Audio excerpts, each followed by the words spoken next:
क्या बात हो रही थी जी? कोई स्टेबल की बात हो रही थी। आई थिंक स्टेबल वाला जो मसला है, स्टेबल ऑर्डर वाला जो मसला है, वो कहाँ है? सिर्फ कॉपर में है और क्रोमियम में है। चूंकि वहां वो 3d4 4s2 या 3d9 4s2 है, तो उसको क्या बनाना होता है? 3d5 4s1 या 3d10 4s1 बनाना होता है, जिसके बारे में हमने क्या कॉन्सेप्ट डेवलप किया है कि सर ये थोड़ा ज्यादा बेहतर स्टेबिलिटी है इसकी। किस बुनियाद पर हमने इसकी स्टेबिलिटी डिजाइन की है? हमने एक ओ लेवल में जुमला सुना था कि if shells are complete they are said to be stable. तो मैंने कहा इफ सब shells are complete they are also said to be stable. तो मैं कहा नहीं, एक और चीज भी ऐड कर लेते हैं, इफ सब शेल्स आर हाफ फिल्ड, तब भी वो क्या है? काफी हद तक स्टेबल उसको आप कहेंगे। पार्शली फिल्ड वालों को स्टेबल बिल्कुल भी नहीं कह सकते आप, उनको आप अनस्टेबल ही कहेंगे। ठीक है, इस बुनियाद पर हमने कॉपर और क्रोमियम की कॉन्फ़िगरेशन कर ली। यहां तक अगर किसी के पास कोई सवाल है तो प्लीज हाथ खड़ा कर दीजिए। नहीं, कॉपर से आगे चलें जी। कॉपर के बाद कौन है?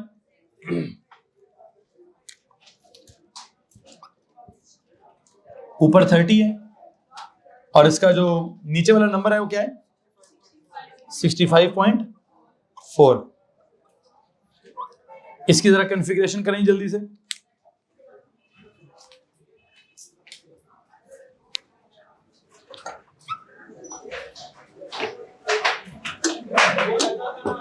बच्चों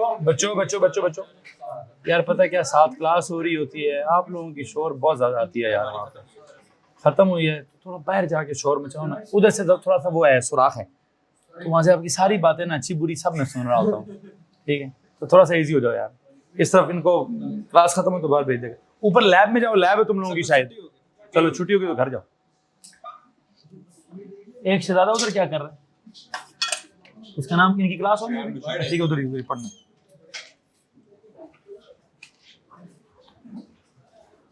जिंक की अगर आप फाइनल कॉन्फ़िगरेशन देखें, मुझे प्लीज बताएंगे क्या है जी?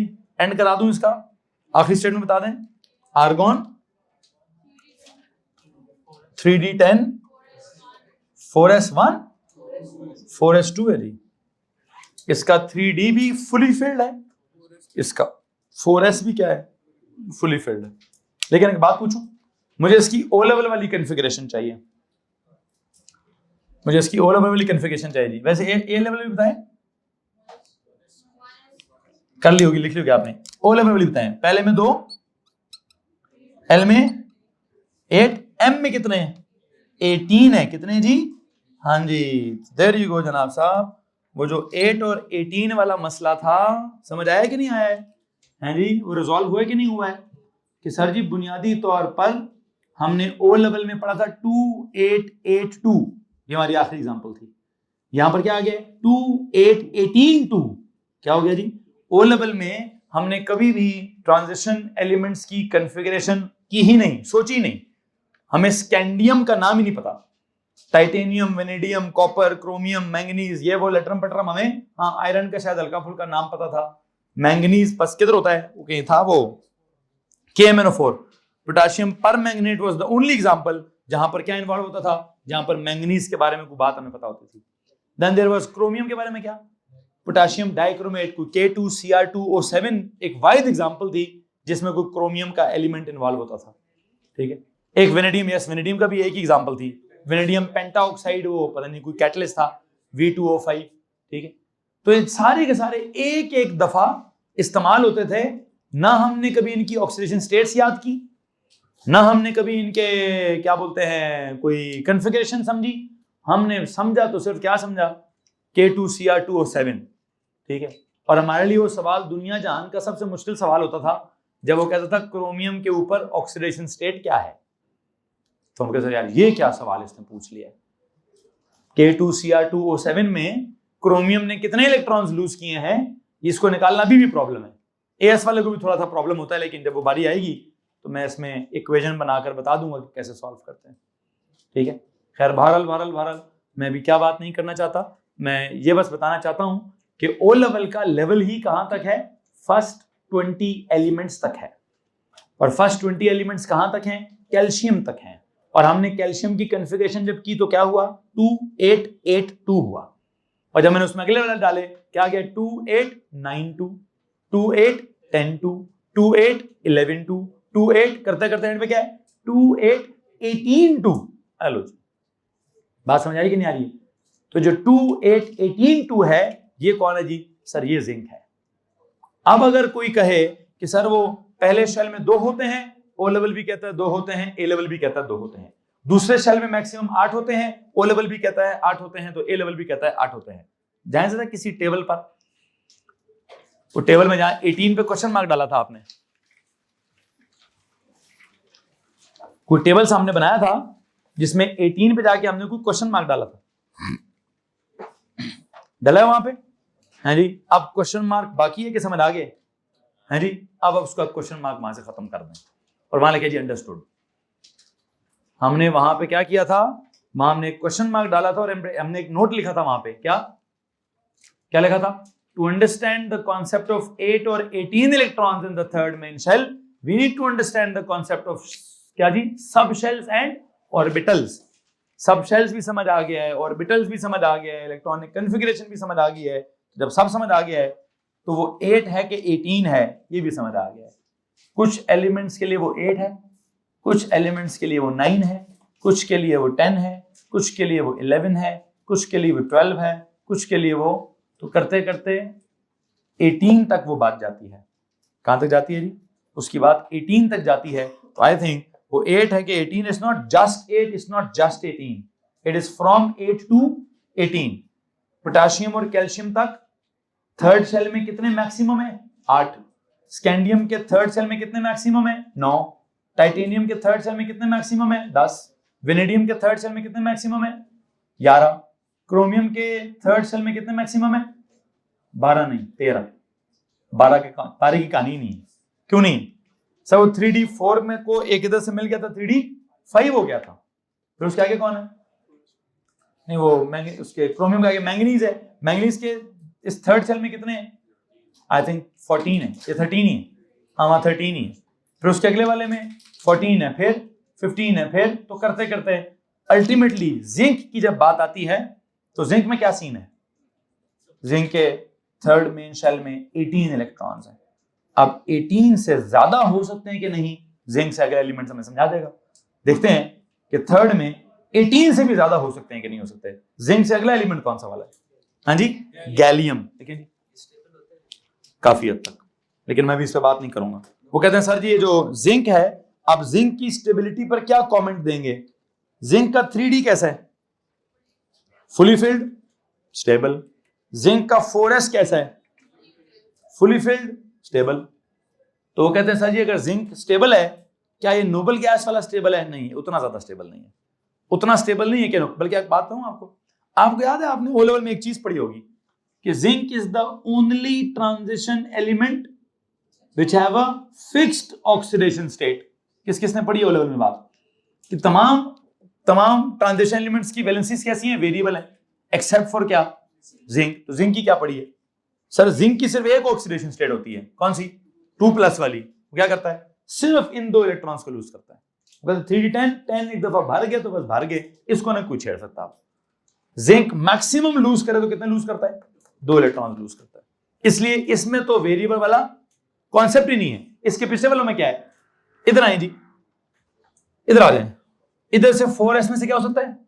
ये 2 भी लूज हो सकते हैं और इसमें से भी कुछ ना कुछ लूज हो सकते हैं। अब कौन कौन से लूज होते हैं, कौन कौन से नहीं होते, मैं जब आइंस पढ़ाऊंगा तभी आपको समझाऊंगा कि कौन से लूज होते हैं और कौन से लूज नहीं होते हैं। जिंक के केस में मैं एक बात आपको कंफर्म कर देता हूं जो कि ओ लेवल में आपने पढ़ी थी।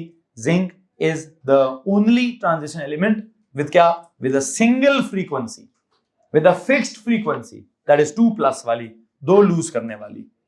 ठीक है, क्यों? बिकॉज 3D इज फिल्ड, उसको नहीं अब आप छेड़ सकते, उसमें से कोई भी इलेक्ट्रॉन अभी नहीं निकलेगा। ठीक है, तो इतनी बात मैं आपको बता देता हूं, उस हद तक स्टेबल है। ठीक है, 12 आगे चलें जी। Next question. नहीं वो किसी और तरह, उसके न्यूक्लियस की स्टेबिलिटी है, वो रेडियो एक्टिविटी के हिसाब से सबसे ज्यादा स्टेबल आयरन है। ठीक है, जहां तक ताल्लुक है केमिकल हिसाब से, तो केमिकल स्टेबिलिटी डिफरेंट होती है, रेडियो एक्टिव या न्यूक्लियर स्टेबिलिटी डिफरेंट होती है। तो न्यूक्लियर स्टेबिलिटी अलग चीज है और केमिकल स्टेबिलिटी अलग चीज है। बहरहाल चल देंगे जी, किस किस एलिमेंट पर चलें जी? Is gallium. गैलियम का ऊपर वाला नंबर क्या है, नीचे वाला नंबर क्या है, 69.7। इसकी कॉन्फ़िगरेशन देखते हैं जी। इसकी जब मैं कॉन्फ़िगरेशन करूंगा तो क्या होगा, 1s2 2s2 2p6 3s2 3p6 4s2 3d10 फिर 4p1 हेलो जी। Now it is 4p1। लेकिन क्या आपको नंबर मिल जाएंगे, क्यों सर ये फिलिंग ऑर्डर में लिखा है, इसका ऑर्डर थोड़ा सा खराब है, इसका ऑर्डर थोड़ा सा ठीक कर दें।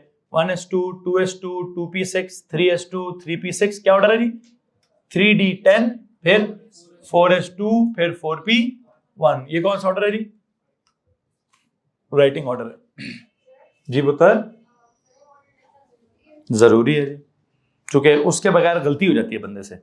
या तो रटा मार लें कि ये मसला हम सिर्फ ट्रांजिशन में होगा, उसमें ऐसा होगा, आई थिंक, बल्कि मैं आपको सिंपल जवाब दूंगा, नहीं रटा नहीं मारेंगे, जरूरी है, क्योंकि इधर ही तो फंसाना है। एग्जामिनर ने क्या करना है, फिलिंग ऑर्डर की बजाय डायरेक्ट राइटिंग ऑर्डर में लिखेंगे तो आप एग्जामिनर की चालाकी तक पहुंच ही नहीं सकते कि उसने कहीं ना कहीं कुछ ना कुछ मस्ती की होगी सवाल के अंदर। तो हमें बेहतर है कि हम जो क्लास में सीख रहे हैं हम उसको अपनी आदत बना लें, ताकि हम इस तरह से चलेंगे ना तो आप उसकी गलती, आप उसको हमेशा ओवरकम ही करेंगे, ठीक है, वो आपको फंसा नहीं सकेगा कहीं पे भी, ठीक है। तो फिलिंग ऑर्डर लिख लिया करें, उसके बाद राइटिंग ऑर्डर लिखा करें, ठीक है। इसके बाद जी अगर आप इसका वो KLMN वाला हिसाब लगाना चाहते हैं तो क्या होगा, इसके K में कितने 2, इसके L में कितने, नोबल गैस पे खत्म होता है, हीलियम पे खत्म होता है।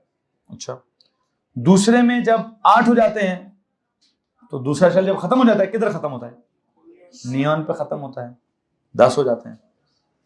ये तीसरा किधर खत्म होता है, आर्गॉन पे, वो तो 8 के हिसाब से खत्म हो रहा है, वो तो तीसरे में 8 होंगे तो 288 के हिसाब से खत्म होता है। अगर मैं कहूं 2818 के हिसाब से तीसरा खत्म होता तो उसको किधर खत्म होना चाहिए था। अब देख लें 28 कौन है, 28 कोबाल्ट है शायद, क्या है, निकल है, तो निकल पे खत्म होना चाहिए था उसको।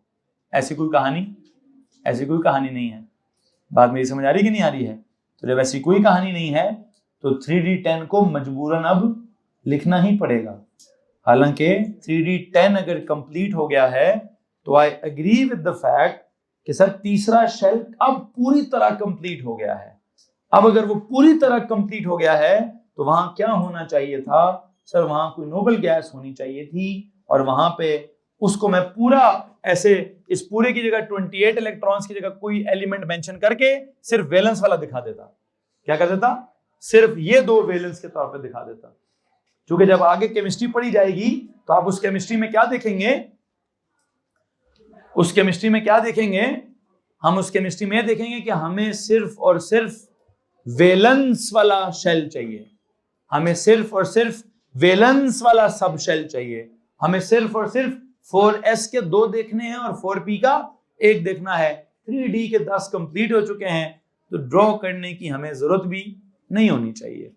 लेकिन इस वक्त क्या होगा, 28th एलिमेंट पर या 28 इलेक्ट्रॉन्स पर कोई नोबल गैस एग्जिस्ट नहीं करती, इसलिए इसके शॉर्टकट में जो लिखा है वही सही है। ना जिंक लिख सकता हूं तो ना कोबाल्ट लिख सकता हूं, ठीक है, ना जिंक लिख सकता हूं तो ना कोबाल्ट लिख सकता हूं, जो लिखा है बिल्कुल सही लिखा हुआ है। चाहे मेरा बेशक दिल करता फिरे कि सर ये कंप्लीट ये कंप्लीट ये कंप्लीट, यहां तक क्या कर दें, यहां तक कोई पर्टिकुलर नोबल गैस इन्वेंट कर दें, तो मैं थोड़ी ना इन्वेंट कर सकता हूं, ठीक है, तो हुई भी है कोई, लेकिन वो नोबल गैस तो नहीं है। तो यहां पे आर्गॉन नोबल गैस है, आर्गॉन पे कट लगाएं, ये पूरा मेंशन करेंगे, आर्गॉन पे कट लगाएं, अगला पूरा मेंशन करें। बात समझ आ रही कि नहीं आ रही। अगर आप शॉर्टकट करना भी चाहते हैं तो क्या होगा भाई, आर्गॉन तक शॉर्टकट होगा, पहले 18 इलेक्ट्रॉन्स के ऊपर आर्गॉन लिखेंगे, उसके बाद का 3d10 कंप्लीट भी हो गया तब भी क्या करना पड़ेगा, लिखना तब भी पड़ेगा भैया जी। क्रिप्टॉन तो बेटा वो बहुत आगे है, फिर तो 35 पर है, तो 36 पर है। मैं 31 की कॉन्फ़िगरेशन पे 36 कैसे लिखूं, पहले मैं 36 माइनस दिस, ऐसे तो नहीं हो सकती। कॉन्फ़िगरेशन होगी दिस प्लस दिस, मतलब 18 प्लस समथिंग, 18 प्लस समथिंग, तो उल्टा नहीं आ सकता मैं। बहरहाल इसको याद है, डब्बे बनाने, डब्बे बनाओ जी, देखते हैं डब्बों में क्या सीन है। वैसे डब्बों में एनर्जी लेवल्स बताऊं, 3D का एक्चुअल में लेवल किधर है? इधर 4s का, इधर 4p का, इधर।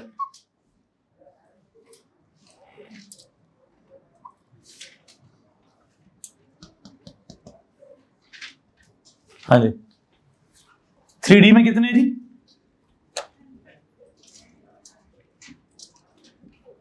10 3p में, सॉरी 4s में, और 4p में एक ऐसे। आप इसको जरा लेवल्स के हिसाब से दिखा सकते हैं ऐसे, ठीक है। वैसे मैंने पिछली ड्राइंग्स में कैसे बनाया हुआ है? 3D10 फिर 4s फिर ऐसे साइड पे दिखाया हुआ है, लेकिन वो असल में अगर आप वर्टिकल एक्सिस पे एनर्जी दिखाएंगे तो 3D10 नीचे होना चाहिए, 4s2 ऊपर होना चाहिए, 4p1 उससे ऊपर होना चाहिए। तो ऐसे भी जरा बना लें, ऐसे भी बना लें जरा जी। ये अगले जितने एलिमेंट्स हैं वैसे बनाएं, अगले 3-4 वर्टिकल एनर्जी का डिफरेंस करके दिखाएं उसमें। आगे चलें जी, गैलियम के बाद हाँ जी जर्मेनियम। नंबर क्या है जर्मेनियम का? 32। जर्मेनियम नीचे 72.6। Configuration 1s2 2s2 2p6 3s2 3p6 4s2 3d10। आगे जी 4p 4p2। What is this order? Filling order. क्या करें जी? वैसे इधर उन्होंने मुझसे सवाल पूछा, सर क्या जरूरत है यार यहाँ पे ऐसे करने की? क्या तो वो सही नहीं है, लेकिन एक आदत अगर बन गई है तो आदत बने रहनी चाहिए कि हमें नहीं पता चलेगा कि वो एलिमेंट ट्रांजिशन वाला है या नहीं है। हमने रटा तो नहीं मारा होगा ट्रांजिशन एलिमेंट्स के नामों का, क्या पता नाम हमें भूल जाए, ठीक है। तो जो आपका वो 4s और 3d वाला मसला है, इतना तो पता चल चुका है ना सर, ट्रांजिशन में तो कंफर्म मसला है, ठीक है, बाकियों में नहीं है। तो अब पेपर में इतना प्रेशर होता है, इतना स्ट्रेस होता है, इतनी परेशानी होती है कि अगर हमें क्या पता चलेगा जिस एलिमेंट की उसने कॉन्फ़िगरेशन मांगी है वो ट्रांजिशन है कि नहीं। और अगर आप बहुत फोकस्ड हैं कि सर मुझे पता है कौन है, तो फिर ठीक है जी, फिर आप फिलिंग ऑर्डर को बढ़ा दें। लेकिन मुझे लगता है कि पेपर में मार्क्स तो नहीं है, इतनी बात तो 100% इसका कोई मार्क नहीं है जी, ये जस्ट मेरी तरफ से बताया हुआ एक एक्स्ट्रा स्टेप है। इसको आप एज अ रफ वर्क करेंगे ताकि क्या हो सके, ताकि आपका फायदा हो सके। क्या आपका फायदा हो सके? गलती कोई ना हो, ठीक है। लेकिन कभी कभार ये इसका इन्वॉल्वमेंट होता है, कभी कभार इसका इन्वॉल्वमेंट नहीं होता। 1s2 2s2 2p6 3s2 3p6 3d10 4s2 4p2। This is that writing order. इसको अगर आप ओ लेवल के हिसाब से देखें तो क्या बनते हैं? K is equals to 2, L is equals to 8, M is equals to 18 and N is equals to 4। और अगर आप इसका वो आर्गोन के हिसाब से कॉन्फ़िगरेशन करेंगे तो क्या होगा? आर्गोन आ गया 3d_p6 तक, फिर 3d10 4s2 और 4p2।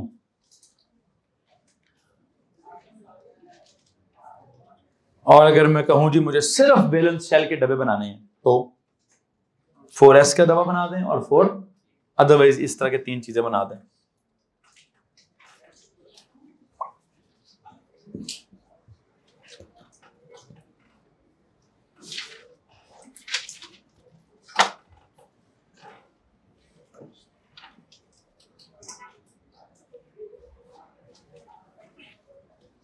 एक बात है, वैसे यहां पर एक्साइटेशन करा सकते हो, है ना? हाँ जी, एक्साइटेशन कह रहा हूं मैं, वो तो एनर्जी के साथ ही होती है, वो खुद से तो नहीं होती। इसलिए मैंने ये नहीं कहा कि खुद से कुछ होगा, मैं क्या कह रहा हूं, एक्साइटेशन हो सकती है।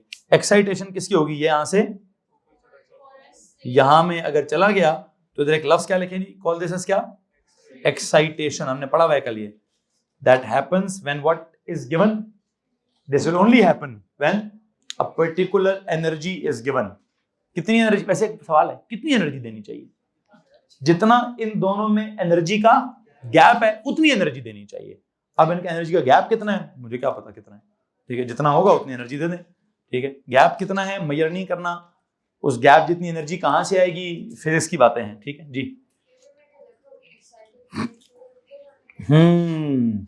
वो कहते हैं सर अगर सवाल आया write down the electronic configuration of germanium in the excited state, तो फिर कंफर्म है कि नीचे नहीं दिखाना ऊपर दिखाना है।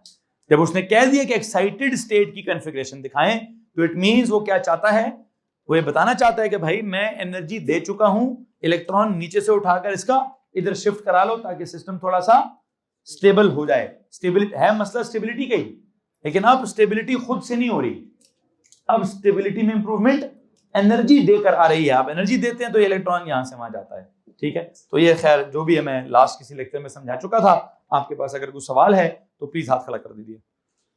एनीवन? हो जाएगा, आगे चलें जी। This is germanium. जर्मेनियम के बाद क्या है जी? Arsenic, AS। ऊपर का नंबर क्या है? 33 arsenic, and you know AR है, AS है। नीचे का नंबर क्या है? 74.9। AR is for argon, not for arsenic, and you know इसकी कॉन्फ़िगरेशन क्या होगी जी? 1s2, 2s2, 2p6, 3s2, 3p6, 4s2, 3d10, कितने? 4p, 4p3, 4p3। इसका अगर ऑर्डर ठीक करेंगे तो क्या होगा? 1s2, 2s2, 2p6, 3s2, 3p6, 3d10, 4s2 और 4p3। इसको या तो वो k के हिसाब से बता दें, k = 2, L = 8, M = 18 और N = क्या? 5, या फिर आप इसको वो आर्गन के हिसाब से बता दें, आर्गन 3d10, 4s2, 4p3। और इसमें भी काफी सारी स्टेबिलिटी है। क्या है? काफी सारी स्टेबिलिटी किधर है? D भरा हुआ है, S में 2 है वो भी भरा हुआ है, P में 3 है, तीनों क्या है? अलग अलग से हैं, हाफ फिल्ड है। P वाला सबशेल काफी स्टेबल होता है। जी सर पूछिए। अगर लास्ट शेल की बात करें तो अगर एक्साइटेशन एनर्जी और आयोनाइजेशन एनर्जी में क्या फर्क होगा, और क्या ये पॉसिबल है कि एक्साइटेशन एनर्जी देकर इलेक्ट्रॉन को आयोनाइजेशन एनर्जी की तरह रिमूव किया जाए शेल से? यही होगा, आप बिल्कुल सही कह रहे हैं, लेकिन मैंने अभी तक आयनाइजेशन एनर्जी स्टार्ट नहीं किया, तो मैं क्लास के दौरान तो उसका टॉपिक नहीं डिस्कस करूंगा। लेकिन जो आप कह रहे हैं सही कह रहे हैं, उसी तरह है वो भी एनर्जी देकर ही एंड तक निकाल लें, पूरा ही निकाल लें। ठीक है जी, योर क्वेश्चन। साइंस है, वही साइंस तो सीखनी है, लेकिन मैंने कहा अभी नहीं, आगे आएगा इसका वक्त, इसको सीखने का वक्त भी आएगा कि किस किस चीज का। फिर मैं सिर्फ एक चीज का ट्रेंड नहीं पढ़ाऊंगा, मैंने दफा पीरियड नंबर 3 स्टार्ट किया ना, मैं को 10 या 20 प्रॉपर्टीज का ट्रेंड पढ़ाऊंगा कि जब आप सोडियम से स्टार्ट करके आर्गन तक जाते हैं तो क्या क्या चीज है जिसका एक पर्टिकुलर ट्रेंड है। क्या क्या चीज, वैसे तो कहेंगे सर जी वो नंबर्स है 11, 12, 13, 14 वही ट्रेंड है, ठीक है। प्रोटॉन्स की तादाद एक ट्रेंड है, न्यूक्लियस के चार्ज जो है वो कितना स्ट्रॉन्ग है वो एक ट्रेंड है, ठीक है। अब और क्या क्या ट्रेंड्स हैं, बहुत सारे हैं, मैं भी नहीं डिस्कस करना चाहता। इससे आगे जाए जी, जर्मेनियम हो गया, और कौन है जी? आर्सेनिक हो गया, फिर क्या जाना है? Selenium. Selenium is Se is 34, selenium, नीचे वाला number is 79.0. its configuration is, what is it? यार मैं एंड करूं इसका सीधा सीधा, बाकी सब वही होगा ना। I think it should be argon 3d10, 4s2, 4p4, ठीक है। सेलेनियम के बाद क्या है? ब्रोमीन 35, 79.9। इसका क्या होगा? Argon 3d10, 4s2, 4p। वैसे अगर आप इसकी वो, हाँ जी क्या होता है? 8 होता है, एक्सेप्ट फॉर हीलियम। अगर आप नियोन की बात करें उसके एंड पे क्या है? 2,8 8 है। आर्गन की बात करें 2,8,8, उसके भी एंड पर 8 है। ये कौन है? क्रिप्टॉन। इसकी बात करें 2, 8, 18, फिर से क्या? फिर से 8। तो जब भी कभी किसी भी शेल में 8 हो जाएं तो उसको कहते हैं ऑक्टेट कंप्लीट हो गया है। क्या हो गया जी? ठीक है, हाँ जी बस सही कह रहे हैं आप, लेकिन मैं जो लफ्ज बता रहा हूँ वो ओ लेवल वाला लफ्ज है। क्या जी? हमने नोबल गैस के बारे में क्या डेफिनेशन पढ़ी है? वो चीजें जिनका क्या कंप्लीट है, जिनका ऑक्टेट कंप्लीट है। अब वो ऑक्टेट दूसरे सेल का कंप्लीट है कि तीसरे सेल का कंप्लीट है कि चौथे सेल, जब भी किसी भी सेल में 8 हो गए ना, उसी लम्हे वो क्या हो जाता है? वो नोबल गैस बन जाती है। ठीक है, चाहे जैसे नियॉन था 2 के बाद क्या आया 8, नोबल गैस होगी। आर्गोन था क्या हुआ 2 8 8, नोबल गैस होगी। अभी क्रिप्टॉन है क्या है 2 8 18 8, नोबल गैस होगी। इसके अगला वाला में से कौन है? क्रिप्टॉन के नीचे वाला कौन होता है? ज़ीनॉन। आपकी इतला के लिए उसका होगा 2 8 18 18 8, क्या होगा 2 होगा, फिर 8 होगा, फिर 18 होगा, फिर 18 होगा, उसके एंड पे भी क्या होगा उधर भी एंड पर 8 ही होगा। ठीक है, लेकिन मैं उसकी कॉन्फ़िगरेशन पर अभी। अच्छा, एक और काम, ज़ीनॉन के नीचे कौन है? रेडॉन। 2 होगा, 8 होगा, 18 होगा, 18 होगा, 32 होगा, फिर 8 होगा, क्या होगा? मैं वैसे अपनी स्कोप से बाहर जा रहा हूं। ठीक है, पीरियोडिक टेबल ने क्या स्पेसिफिकेशन ने क्या क्या कहां तक जाओ 36 तक जाना है, मैं बस 36 तक चला गया हूं। लेकिन मैं वैसे आपको एक बात बताना चाहता हूं। कौन सी वाली बात? जिस बात पे हम यहां फंसे थे। किधर फंसे थे जी? कि सर 3D10 पूरा हो गया है, अगर 2 8 18 आ गया है तो उसको क्या बोले? नोबल गैस बोले? नहीं जनाब साहब, नोबल गैस हम ये नहीं है कि 2 8 18 को बोलेंगे। नोबल गैस हम 2 8 18 32 इसको भी नहीं बोलेंगे। नोबल गैस सिर्फ किसको बोलेंगे? जिसके एंड पे क्या होएगा 8 होंगे। अब वो कौन कौन है? 2,8 वाला नोबल गैस है, 2,8,8 ये वाला नोबल गैस है, 2,8,18,8 ये नोबल गैस है, 2,8,18,18,8 ये भी क्या है? नोबल गैस है, 2,8,18,18,32,8 ये नोबल गैस है। नोबल गैस होने के लिए क्या होना जरूरी है? ऑक्टेट कंप्लीट होना जरूरी है, मतलब वैलेंस शेल में 8 इलेक्ट्रॉन्स होना जरूरी है। क्या होना जरूरी है? नोबल गैस होने के लिए वैलेंस शेल में 8 इलेक्ट्रॉन्स होना जरूरी है। खैर बहरहाल, बेशक 18 पे शेल कंप्लीट होता हो, बेशक 32 पे शेल कंप्लीट होता हो, जब तक 8 नहीं होंगे तब तक वो कोई नोबल गैस नहीं होगी। मैंने बोलने की हद तक बोल तो दिया है कि ज़ीनॉन की ये कॉन्फ़िगरेशन होगी, रेडॉन की ये कॉन्फ़िगरेशन होगी, लेकिन ना मैंने लिखवाया है और ना मैं लिखवाना चाहता हूं। ठीक है जी, तो प्लीज इस हिसाब से सवाल ना पूछिएगा। इसके अलावा जो भी सवाल पूछना है पूछ लीजिए। इसके पीछे खुदा ताला है, बहुत बड़ी साइंस है इसके पीछे। ठीक है जी, अल्लाह कहता है मैंने पूरी कुरान की एक आयत है, मैंने कायनात की एक एक चीज प्रॉपर कैलकुलेशंस पे पैदा की है। अब आई डोंट नो इसको अरबी में क्या पढ़ते हैं। सूरह रहमान की आयत है, क्या है इसकी अरबी? आप भी भूल गए हो? हाँ, इंग्लिश में ट्रांसलेशन आती है, क्या है? पढ़ो सर जी, सर्च कर लें। अल्लाह फरमाता है मैंने हर चीज को मुकर्रर अंदाज, उर्दू में उसको कहते हैं मुकर्रर अंदाजे से पैदा किया है, इंग्लिश में कहते हैं प्रॉपर कैलकुलेशंस पे पैदा किया है। अब आप बताएं जी, फिजिक्स में कहते हैं प्रॉपर फार्मूला में पैदा किया है, केमिस्ट्री में कहते हैं प्रॉपर इलेक्ट्रॉनिक कॉन्फ़िगरेशन की है मैंने उसकी। जी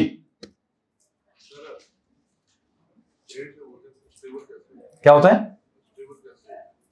जब 8 होते हैं तब कैसे स्टेबल होते हैं? जब 8 होते हैं तो एक नया रूल आता है, रूल नंबर 4, कि जब भी किसी शेल में 8 हो जाएंगे तो अल्लाह ने उसको भी एक स्टेबिलिटी अता की हुई है। उसका S पूरा हो गया और उसके P में 6 हो गए तो वो क्या हो जाता है? वो स्टेबल इतना होता है, वो कहता है जी कोई रिएक्शन करने की जरूरत नहीं है मुझे। ठीक, क्या होता है? नहीं, हाफ वाला 100% स्टेबल तो नहीं होता। जिसको हम नोबल गैस कहते हैं, ये 100% स्टेबिलिटी का लेवल है। क्या लेवल है जी? 100% स्टेबिलिटी का लेवल क्या है? नोबल गैस वाला लेवल। और वो लेवल क्या है? ऑक्टेट रूल वाला लेवल। और वो लेवल क्या है? वैलेंस शेल में 8 इलेक्ट्रॉन्स वाला लेवल। तो एक काम करें, इसको रूल बना लेते हैं, रूल नंबर 4 लेके फिर मैं आपके सवाल लेता हूं। लेकिन ये रूल नंबर 4 जो भी 4 ही बनता है, ठीक है। An atom reaches to its ultimate stability. An atom reaches the ultimate stability if there are 8 electrons. If there are 8 electrons in the valence shell, in its valence shell, an atom reaches to ultimate stability if there are 8 electrons in its valence shell. I dot E, it's a noble gas. Shell का complete होना, देखें असल में ना different degrees हैं stability की। मैंने इसलिए एक जुमला रूल के तौर पर लिखवा दिया। कौन सी स्टेबिलिटी? Ultimate stability. क्या वो कुछ भी नहीं करेगा, इसके बाद एंड आ जाता है कि जब क्या हो जाएगा, किसी के भी वैलेंस में 8 हो गए तो ये अल्टीमेट स्टेबिलिटी है। और कहते हैं स्टेबिलिटी का नाम क्या है? अ नोबल गैस। इस लेवल पे जो भी पहुंचेगा उसको हम क्या बोलेंगे? नोबल गैस बोलेंगे। बाकी 18 हो जाना या 32 हो जाना या डी का कंप्लीट हो जाना या पी का कंप्लीट हो जाना या डी का हाफ हो जाना या पी का हाफ है, वो भी स्टेबिलिटीज है, लेकिन वो अल्टीमेट स्टेबिलिटी नहीं है। वो अल्टीमेट स्टेबिलिटी क्या है? वैलेंस में 8 होना। वो क्या स्टेबिलिटीज हैं सर? रिलेटिवली स्टेबल, मतलब कुछ हद तक है उनमें भी नॉर्मल ग्राउंड स्टेट से ज्यादा स्टेबिलिटी है। ठीक है, तो इसलिए द वर्ड अल्टीमेट स्टेबिलिटी मैं यूज करूंगा for what? For the noble gases which are कौन से? जिनके वैलेंस में 8 हैं। जी, अब कुछ सवाल लेते हैं।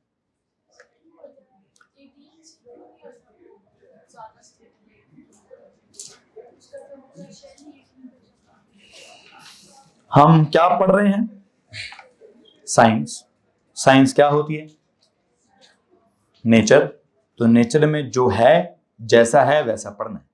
नेचर में क्या एग्जिस्ट करता है? नेचर में कुछ नोबल गैसेस हैं, वो एग्जिस्ट करती हैं, जिनके बारे में हमने पढ़ा है कि वो स्टेबल है। तब उनके बारे में पढ़ रहे हैं, उनमें क्या खास बात? वो खास बात पढ़ा दी है। अब क्यों है वो खास बात? ये तो फरिश्ते भी पूछते होंगे अल्लाह से, ए अल्लाह क्या है इस इंसान में खास बात? ठीक है, तो अल्लाह कहता होगा तुमसे मुख्तलिफ हैं। ठीक है, अल्लाह उनको कहता है कि इसको मैंने कुछ इल्म सिखाया हुआ है। बहरहाल क्या है? अल्लाह ताला की कुदरत है जी, अल्लाह ने बनाया हुआ है। हमें सिर्फ सीखना है कि क्या बनाया हुआ है। हमें ये सीखना है कि हमने अल्टीमेट स्टेबल किसको कहना है। उसका उस बच्चे के सवाल में जवाब दे चुका हूं मैं। उसने बोला सर इसका मतलब है अल्टीमेट स्टेबिलिटी का मतलब ये नहीं है कि शेल कंप्लीट हो जाए। मैंने कहा हाँ नहीं है। अल्टीमेट स्टेबिलिटी का मतलब क्या है? वैलेंस शेल में 8 हो जाए। ठीक है, हमने ऑर्डिनरी लेवल पे क्या पढ़ा? बस ये पढ़ा होगा जी शेल कंप्लीट हो जाए, क्योंकि वहां था ही वो 8 वाला। अब मैं ये तो नहीं कह रहा कि शेल कंप्लीट हो जाए, क्योंकि यहाँ तो 18 वाला भी है, यहाँ तो 32 वाला भी होगा। तो यहां मैं स्टेबिलिटी किसको दे रहा हूं? मैं किसको स्टेबिलिटी दे रहा हूं? अल्टीमेट स्टेबिलिटी किसको दे रहा हूं? शेल के पूरे कंप्लीट होने को नो, सब शेल के पूरे कंप्लीट होने को नो, सब शेल के हाफ होने को नो। किसको? वैलेंस शेल में 8 होने को। जिसके वैलेंस शेल के 8 है वो अल्टीमेट स्टेबिलिटी पर है और वो नोबल गैस है। चाहे वो नियॉन है, चाहे वो आर्गॉन है, चाहे वो क्रिप्टॉन है, चाहे वो जीनॉन है, चाहे वो रेडॉन है। आप जब उनकी कॉन्फ़िगरेशन करेंगे तो उनके वैलेंस शेल में कितने आएंगे? 8 आएंगे। इसलिए आप उसका ग्रुप नंबर 8 लिखते होते थे। खैर बहरहाल मैं ग्रुप 8 बोलूंगा कि ग्रुप 18 बोलूंगा, इसमें एक बड़ा नया अजीब सा फड्डा है। उस फड्डे को आज नहीं, नेक्स्ट किसी लेक्चर में डिस्कस करेंगे। मेरी तरफ से आपकी कॉन्फ़िगरेशंस मुकम्मल हो चुकी हैं और आपके पास एक वर्कशीट भी आई हुई है ऑलरेडी। हैं जी? कौन सी वर्कशीट है जनाब साहब? आपके पास इलेक्ट्रॉनिक कॉन्फ़िगरेशन की फ्रंट पेज के कुछ 2-3 सवाल शायद हमने कर लिए होंगे। ठीक है, जो अगले पेजेस पे इलेक्ट्रॉनिक कॉन्फ़िगरेशन के सवाल आते हैं वो हमने नहीं किए हुए। बराए मेहरबानी क्या कीजिएगा, फर्स्ट 36 एलिमेंट्स की कॉन्फ़िगरेशन में सारी करा चुका हूं, एक दफा रिवाइज कर लीजिएगा, वर्कशीट सॉल्व कीजिएगा कि वहां एग्जामिनर क्या कुछ पूछना चाह रहा है। ठीक है, तो देखेंगे जनाब साहब उसकी प्रॉब्लम्स क्या होंगी। मंडे वाले दिन आपके इलेक्ट्रॉनिक कॉन्फ़िगरेशन की प्रॉब्लम्स होंगी। मैं यहाँ पे एक सवाल लेना चाहता हूँ। आता हूँ आपके सवाल पर। बेटा आपको कुछ सवाल था? सैयद मेहदी, आपका अब्बास नाम है? अब्बास आपको कुछ सवाल था थोड़ी देर पहले, कवर हो गया? ठीक है, आपका सवाल? हाँ, अभी हमें समझने की जरूरत नहीं है, जब सवाल आएंगे तो पता चलता जाएगा। जब ऐसी सिचुएशन सवाल वाला खुद डेवलप करता है, हम समझ लेंगे उस बात को। जी नहीं दिखानी जब तक वो कहता नहीं है, जब उसने कह दिया तो दिखा देनी है। जी anything else? Bushra your question? तो मैं मंडे वाले दिन डिस्कस कर लूंगा। वर्कशीट के बारे में कोई भी अगर प्रॉब्लम है, कोई एक्स्ट्रा सवाल है या कोई सही सवाल नहीं है, ऐसा है वैसा है, तो हम मंडे वाले दिन करेंगे। आप में से किसके पास वर्कशीट ही नहीं है?